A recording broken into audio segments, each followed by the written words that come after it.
McLaren have just announced that the current half Belgian world champion will receive a 10-place grid penalty at the Belgian Grand Prix this weekend in Spa. The reason being exactly what Lewis Hamilton predicted would happen to Mercedes, actually. Lando Norris has already exceeded the season allocation for parts for his power unit before we are even halfway through the season, specifically the control electronics element. Each driver is only allowed 3 of these for the whole season. Anything more automatically triggers a 10-place grid penalty for going over the specified allocation for the year. I have actually done a whole video on this and how Hamilton believes that it will be Mercedes' downfall this year, so go and check it out if you do want to know more about that. McLaren said they are fitting the fresh unit to take advantage of reliability improvements from engine suppliers Mercedes, with Spa chosen as the circuit to take it due to its relatively overtaking friendly nature. A McLaren statement read, "Car number 1's first power electronics unit suffered a terminal issue in China, which meant that Lando was unable to start the race. Lando's second power electronics unit, fitted in Japan, needed to be withdrawn for remedial work after suffering issues in free practice, which necessitated moving to a third and final power electronics unit within the permitted allocation. Whilst the second power electronics unit was able to be repaired after the Japanese Grand Prix, it suffered a terminal issue in FP2 in Monaco and was withdrawn from our allocation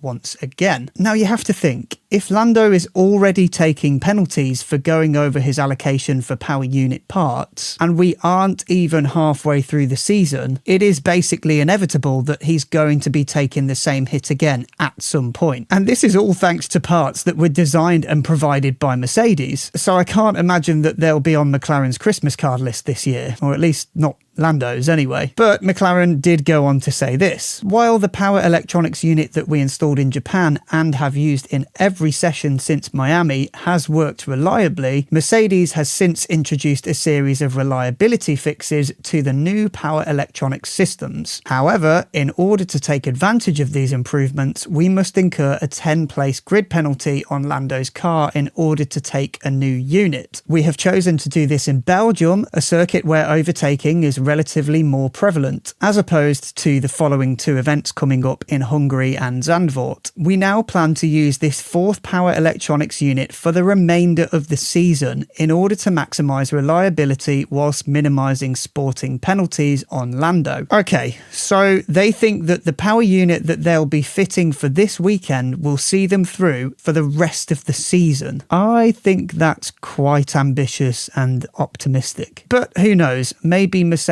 have cooked up titanium strength new parts in their R&D department over the past few weeks. And McLaren have of course looked ahead at what races are coming up and decided that Spa has the highest potential for overtakes due to the nature of the circuit, and is therefore the better option to take the grid penalty at and still potentially end up in the points. Which I think is probably the right move, to be honest. I don't know if you guys know this, but in the words of Willem Dafoe, you know, I'm somewhat of a racing driver myself. No, I'm not. I just do a little bit of sim racing at home, and at a very low level at that. But even I know that Zandvoort and the Hungaroring are extremely difficult to overtake on because they are relatively low speed circuits with a very narrow track. So yeah, the right move to take the penalty at Spa, I think. It is a shame for Lando though, because this is kind of his half home race, if you will, with him being half Belgian. Yes, if you didn't know, his mom is Belgian. That's probably why he has such amazing tan skin all of the time, the lucky